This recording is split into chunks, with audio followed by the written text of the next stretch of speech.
स्त्रियों को मासिक धर्म में नहीं करना चाहिए। ये काम नहीं तो उनके पति के साथ हो सकता है। ये भयानक काम प्रत्येक स्त्री को प्रतिमाह होता है। मासिक धर्म उन्हें मासिक धर्म में गलती से भी नहीं करने चाहिए। ये काम आइए जानते हैं वीडियो के माध्यम से। जय श्री कृष्णा मित्रों, आज की यह वीडियो समस्त स्त्री जात के लिए बहुत ही ज्ञानवर्धक होने वाली है, क्योंकि जो भी स्त्री इस वीडियो को पूरा देख लेगी उस स्त्री का भाग्य बदल जाएगा। तो आइए मित्रों, वीडियो को प्रारंभ करते हैं। बहुत समय पहले की बात है, द्वापर युग में तीनों लोकों के स्वामी अर्थात भगवान श्री हरि विष्णु जी शेषनाग पर विराजमान थे। तभी वहां पर माता लक्ष्मी का आगमन होता है और माता लक्ष्मी सहृदयपूर्वक श्री हरिनारायण भगवान विष्णु जी को प्रेमवत प्रणाम करती है। अब श्री हरि विष्णु भगवान जी माता लक्ष्मी को आशीर्वाद देते हुए कहते हैं, सदा प्रसन्न रहो देवी। अब श्री हरि विष्णु जी और माता लक्ष्मी जी आपस में वार्तालाप करने लगते हैं। तभी वहां पर नारद मुनि जी का आगमन होता है। अब श्री हरि विष्णु भगवान जी माता लक्ष्मी से कहते हैं, क्या बात है देवी, आज नारद मुनि जी हमें इतने चिंतित प्रतीत हो रहे हैं। अब माता लक्ष्मी जी भी कहती हैं, हां प्रभु, हमें भी ऐसा प्रतीत हो रहा है। अब नारद मुनि जी भगवान श्री हरि विष्णु जी और माता लक्ष्मी जी के चरणों में बारंबार प्रणाम करते हैं। तभी श्री हरि विष्णु जी आशीर्वाद देते हुए कहते हैं, खुश रहो नारद मुनि जी, कहो आज बहुत समय बाद आना हुआ। ब्रह्मलोक पर सब कुशल मंगल तो है ना? और आज हमें ऐसा क्यों प्रतीत हो रहा है जैसे मानो कि तुम पर कोई बहुत बड़ी विपदा टूट पड़ी हो और तुम उसी विपदा में दबे पड़े हो। तब नारद मुनि जी भगवान श्री हरि विष्णु जी से कहते हैं, प्रभु क्या बताए, आज जब मैं समस्त लोकों का भ्रमण करके वापस लौट रहा था तभी मुझे रास्ते में एक विचित्र स्त्री मिल जाती है और वह स्त्री ऐसा विचित्र प्रश्न मुझसे पूछ लेती है जिसका उत्तर मुझे अच्छे से पता ही नहीं था। और वह स्त्री मेरे उस प्रश्न को लेकर मुझसे हठ करने लगी और कहने लगी, नहीं नारायण, आज तो आपको इस प्रश्न का उत्तर देना ही होगा, नहीं तो मैं अपने प्राण यहीं पर त्याग दूंगी। तब ऐसा देख मैंने उस स्त्री को वचन दिया और कहा, ठीक है, तुम यहीं पर ठहरो, मैं तुम्हें प्रश्नों का उत्तर तुम्हें अवश्य बताऊंगा। इतना कह के उसके पास से मैं भागता हुआ आया हूं, अब आप ही मुझे कुछ उपाय बताइए। अब भगवान श्री हरि विष्णु जी नारद जी कहते हैं, लेकिन नारद जी उस स्त्री ने आपसे ऐसा कौन सा प्रश्न पूछ लिया जिसे आप जानते थे? अब नारद जी भगवान श्री हरि विष्णु जी के समक्ष उस प्रश्न को रखते हुए कहते हैं, प्रभु, समस्त स्त्रियों को मासिक धर्म में कौन सा काम नहीं करना चाहिए? अब भगवान श्री हरि विष्णु जी कहते हैं, नारद जी, आज उसने आपसे ऐसा प्रश्न पूछ के समस्त स्त्री जात का कल्याण कर दिया है। चलो आज हमेशा तुम्हें इस प्रश्न का उत्तर एक कथा के माध्यम से बताते हैं। बहुत समय पहले की पृथ्वी लोक पर एक प्राचीन नगरी हुआ करती थी और उस नगरी में एक राजा रहते थे और उस राजा की 4 पत्नियां थीं। जन्मे से 2 पत्नियां भगवान शिव जी की परम भक्त हुआ करती थीं और एक पत्नी माता लक्ष्मी जी की पूजा आराधना किया करती थी और एक पत्नी किसी भी देवी देवता की पूजा आराधना नहीं करती थी, क्योंकि वह कुछ मंद बुद्धि की थी। एक दिन राजा अपने सैनिकों का साथ पूरे राज्य की कुशलता जानने के लिए अपने महलों से निकल जाते हैं। अब राजा को जो रास्ते में मिलता वह उसकी कुशलता पूछते हुए निकल जाते हो, क्योंकि उन्हें पूरा राज्य का भ्रमण करके अपने महल वापस भी आना था। अब राजा एक मध्यपुर नामक गांव पहुंचते हैं और वहां पर उनकी मुलाकात एक महात्मा जी से हो जाती है। अब राजा अपने सैनिकों को होना रथ रोकने के लिए कहत है और जब राजा के सैनिक रथ को रोक देते हैं तभी राजा अपने रथ से उतरकर महात्मा जी के पास उनकी कुशलता पूछने स्वयं जाते हैं। अब महात्मा जी अपनी कुशलता बताते हुए कहते हैं, राजन, मैं बिल्कुल स्वस्थ हूं, सब ऊपर वाले की कृपा है, लेकिन राजन, मैं तुमसे एक बात कहना चाहता हूं। तब राजा कहते हैं, कहिए महात्मा जी, कैसी बात कहना चाहते हैं? तब महात्मा जी राजा से कहते हैं, राजन, आपके पास तो इतना धन दौलत है और आपके पास 4 रानियां भी हैं, परंतु आपके पास कोई पुत्र अथवा पुत्री क्यों नहीं है, और आपके ना रहने के बाद ये राजपाट कौन संभालेगा? तब राजा सोच में पड़ जाते हैं और राजा मन ही मन में सोचते हैं, आज तक किसी की हिम्मत नहीं हुई जो मुझसे इस तरह बात कर सके, लेकिन आज महात्मा जी ने समस्त सैनिकों के सामने ऐसा क्यों कह दिया?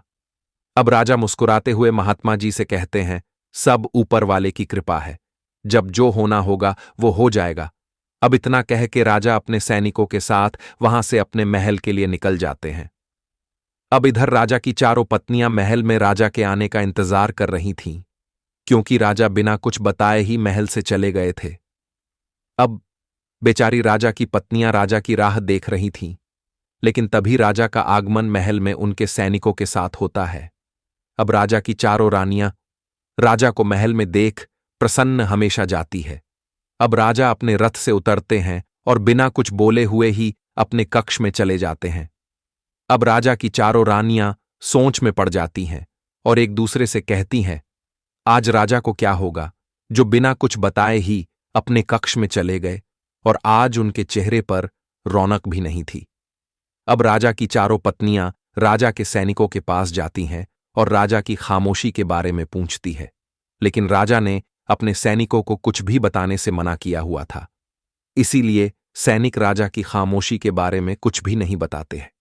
अब राजा की चारों पत्नी सैनिकों के पास से मायूस होकर लौट आती है और राजा के कक्ष में जाती है और राजा के पास बैठ जाती है, लेकिन राजा अपना मुंह दूसरी तरफ घुमा लेते हैं। अब राजा की पहली पत्नी राजा से कहती है, हे राजन, आज आपको ऐसा क्या हो गया है जो आप हम सबसे अपना मुंह छिपा रहे हैं? क्या हम सभी ने कोई ऐसा काम कर दिया जिससे आप अपना मुंह छिपा रहे हैं? राजा अपनी पहली पत्नी की बातों को सुनकर नजरअंदाज कर देते हैं और कुछ भी नहीं बोलते हैं। अब राजा की दूसरी पत्नी भी राजा से कहती है, बोलिए ना, ऐसा क्या हो गया है जो आज आप हम सब की बातों को सुनकर भी आप नजरअंदाज कर दे रहे हैं? अब राजा इतना सब सुनने के बाद अपनी चारों पत्नियों से कहते हैं, हे मेरी अर्धांगिनियों, तुमसे ऐसा कोई गलत काम नहीं हुआ है और ना ही तुम्हारी वजह से हमने अपना मुंह छिपाया है, बल्कि बात यह है कि आज जब मैं पूरे नगर का भ्रमण कर रहा था तभी मेरी मुलाकात एक महात्मा जी से हो जाती है और वो महात्मा जी मुझसे ऐसी बात कह देते हैं जिससे मुझे अपना मुंह तुम सबसे ढकना पड़ रहा है। तब राजा की चारों रानियां राजा के मुख से ऐसी वाणी सुन असमंजस में पड़ जाती है और चारों आपस में कहने लगती है, उन महात्मा जी ने राजा से ऐसी कौन सी बात पूछ ली जिससे उन्हें अपना मुंह ढकना पड़ रहा है। अब राजा की चारों रानियां राजा से कहती हैं, राजन, आखिर उन महात्मा ने आपसे ऐसा क्या पूछा है, ये तो हमें बताओ। तब राजा अपनी सभी रानियों से कहते हैं, क्या तुम हकीकत में जानना चाहती हो? तो सुनो, उन महात्मा जी ने हमसे ये कहा कि हमारे पास 4 रानियां हैं और उनमें से किसी एक को भी कोई बालक अथवा बालिका नहीं है, और जब कुछ समय बीतेगा तो आप पूरे नगरवासियों की कुशलता तो नहीं जान पाओगे। इसीलिए तुम अपनी चारों पत्नियों से कहो कि वो भगवान की पूजा आराधना करे जिससे उन्हें कोई संतान प्राप्ति हो सके। बस इसी बात को लेकर मैं परेशान हूं। तब राजा की चारों रानियां राजा से कहती हैं, बस इतनी सी बात है। अब राजा की चारों रानियां अगली सुबह से भगवान जी सुमिरन करने लगती हैं। अब ऐसा करते करते उन्हें कई वर्षों बाद राजा की पहली पत्नी को एक पुत्र प्राप्त होता है। अब राजा के पूरे महल में शहनाइयां, ढोल, नगांडे बजने लगते हैं और राजा अपने पहले आउटर की खुशी में पूरे राज्य में डंका बजवा देते हैं और सभी नगरवासियों को भोज के लिए आमंत्रित कर देने का आदेश अपने मंत्रियों को देते हैं, क्योंकि राजा के महलों में वर्षों बाद खुशहाली देखने को मिली है। अब अगले दिन नगर के कोने कोने से सभी नगरवासी राजा के महल में आ जाते हैं और भोज खाते हैं। अब जब नगरवासी भोज खाकर वापस जाने लगते हैं तो सभी को कुछ न कुछ देकर विदाई करते हैं। अब जब सभी नगरवासी चले जाते हैं और सबसे बाद में वही महात्मा जी बचते हैं जिन्होंने राजा को ये सब कहा था, अब राजा उन महात्मा जी के चरण स्पष्ट करके महात्मा जी को स्वागत सत्कार के साथ विदाई करते हैं। अब धीरे धीरे राजा का समय हंसी खुशी के साथ व्यतीत हो रहा था। एक दिन राजा अपने लक्ष्य में बैठे हुए थे, तभी वहां पर राजा की पहली पत्नी आती है और राजा उससे कहते हैं, यदि हमारी उन तीनों रानियों को भी एक एक पुत्र मिल जाए तो हमारे घर में खुशियों का खजाना खुल जाएगा।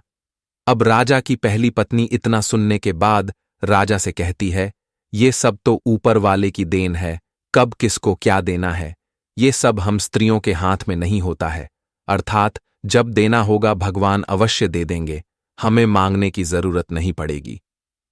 अब इतना कह के राजा की पत्नी राजा के पास से चली जाती है। अब राजा मन ही मन सोचने लगते हैं, शायद मैंने आज कुछ ज्यादा ही बोल दिया, शायद मुझे अपनी पत्नी से ये सब नहीं कहना चाहिए था। अब राजा की दूसरी पत्नी का आगमन उस कक्ष में होता है जहां पर राजा ने अपनी दूसरी पत्नी से पहली बार देखा था। अब राजा भी अपनी दूसरी पत्नी के कक्ष में जाते हैं और अपनी पत्नी से वार्तालाप करने लगते हैं। अब वार्तालाप करते करते रात्रि हो जाती है। अब जब सुबह होती है तो राजा अपने कक्ष से उठते हैं और महल की ओर टहलने चल देते हैं। अब ऐसा होते करते समय बीतता गया। एक दिन राजा की दूसरी पत्नी को भी एक पुत्र प्राप्त होता है। अब राजा का पूरा महल खुशियों से भर उठा था, क्योंकि राजा के राजपाट को संभालने के लिए राजा के महल में दो दो पुत्रों का आगमन हो चुका था और राजा की खुशियों और आसमान छूने लगी थी। अब ऐसा होते करते बहुत समय बीत चुका था और राजा के दोनों पुत्र भी धीरे धीरे बड़े हो चुके थे। एक दिन राजा ने अपने दोनों पुत्रों को लेकर पूरे राज्य का भ्रमण कराने के लिए निकल जाते हैं। अब जब राजा पूरे राज्य का भ्रमण कर लेते हैं और अपने महलों की ओर वापसी करने लगते हैं तो उन्हें रास्ते में फिर से वही महात्मा जी मिल जाते हैं, जिनके कहने से राजा बहुत मायूस हुए थे। लेकिन राजा बिना कुछ सोचे समझे महात्मा जी के पास अपना रथ रोक देते हैं और अपने दोनों पुत्रों को महात्मा जी के चरण स्पर्श करने के लिए कहते हैं। अब राजा के दोनों आउटर महात्मा जी के चरण स्पर्श कर लेते हैं और चरण स्वागत करने के बाद राजा महात्मा जी से आज्ञा लेते हैं और वहां से चल देते हैं। अब राजा जब अपने महल पहुंचते हैं और देखते हैं तो उनकी तीसरी पत्नी की हालत बहुत खराब थी। अब राजा अपने सैनिकों को भेजकर नगर के कोने कोने से वैद्यों को बुलाने के लिए कहते हैं, क्योंकि राजा यह सब देख बहुत घबराए हुए थे। अब जब राजा के सैनिक नगर के एक प्रसिद्ध वैद्य को लाते हैं और वैद्य राजा की पत्नी को देखते ही राजा से कहते हैं, राजन, इसमें घबराने जी कोई बात नहीं, क्योंकि अब आपके घर में फिर से खुशियां आने वाली है। अब राजा यह सब सुन फुले नहीं समा रहे थे और राजा उन वैद्य जी को एक सोने की मुहर दे देते हैं और फिर अपने सैनिकों को भेजकर वैद्य जी को उनके घर तक पहुंचा देने का आदेश देते हैं। अब कुछ महीनों बाद राजा के घर में एक पुत्री जन्म लेती है, परंतु अब उस पुत्री जो देख राजा उतना खुश नहीं हुए थे जितना कि उन पुत्रों के होने पर हुए थे। परंतु मुनि जी, अब शायद राजा की यह आखिरी पुत्री होने वाली थी। अब समय बीतता गया और समय के साथ साथ राजा की सबसे छोटी रानी, जो मंदबुद्धि की थी, अब उसको राजा की तीनों रानियां ताना मारने लगती है। अब वह बेचारी रोज रोज का ताना सुन के परेशान हो चुकी थी। एक दिन वह अपने कक्ष में चली जाती है और वह कक्ष का दरवाजा अंदर से बंद कर लेती है। अब राजा अपनी सभी रानियों के साथ भोजन करने बैठते हैं तो उन्हें उनकी सबसे छोटी रानी नहीं दिखाई देती है। अब राजा अपनी तीनों रानियों से कहते हैं, आज एक रानी नहीं दिखाई दे रही है, कहाँ चली गई? ऐसे तो साथ में भोजन किया करती थी। अब तीनों रानियां राजा से कहती हैं, मुझे क्या पता गई होगी कहीं। अब राजा बिना भोजन किए ही वहां से उठ जाते हैं और अपनी सबसे प्रिय रानी के कक्ष में जाते हैं। अब जब राजा अपनी रानी के पास पहुंचते हैं और देखते हैं तो वह अपने कक्ष में दुखी होकर अपने बिस्तर पर बैठी हुई थी। अब राजा उससे उसके दुखी होने का कारण पूछते हैं। तब वह अपने दुखी होने कारण राजा को सच सच बता देती है। अब राजा से उसका दुख देखा नहीं गया और वह नगर के एक प्रसिद्ध मुनि के पास जाते हैं और अपनी रानी के बारे सब कुछ बता देते हैं। अब मुनि जी तो महाज्ञानी थे ही, वह सब समझ जाते हैं। अब श्री हरि विष्णु भगवान जी नारद मुनि से कहते हैं, नारद जी, अब सुनना, अब तुम्हें पता चलेगा कि स्त्रियों को मासिक धर्म के समय क्या नहीं करना चाहिए। अब मुनि जी राजा से कहते हैं, राजन, तुम्हारी पत्नी को एक बार मासिक धर्म आ रहा था और वह बिना स्नान किए ही मंदिर में पूजा करने के लिए मंदिर के अंदर प्रवेश कर गई थी, इसीलिए उसे अब कोई भी संतान की प्राप्ति नहीं होगी। यदि किसी भी स्त्री को मासिक धर्म आ रहा हो तो उसे किसी भी धार्मिक स्थान अथवा किसी भी प्रकार की पूजा पाठ नहीं करनी चाहिए। अब भगवान श्री हरि विष्णु जी के मुख यह सब सुन के धन्य हो जाते हैं और भगवान श्री हरि विष्णु जी से अनुमति लेकर वहां से चल देते हैं और उसी स्त्री के पास पहुंचते हैं जिसने नारद जी से यह प्रश्न पूछा था। अब नारद मुनि जी उस स्त्री को सब बता देते हैं और वह स्त्री भी नारद मुनि के मुख से यह सब सुन प्रसन्न हो जाती है और अपने घर वापस चली जाती है, और नारद मुनि भी अपने लोक वापस चले जाते हैं। तो मित्रों, यह अनोखी कथा आपको कैसे लगी, आप हमें जरूर कमेंट करके बताना। मिलते हैं बहुत जल्द एक नई वीडियो के साथ। जय श्री कृष्णा।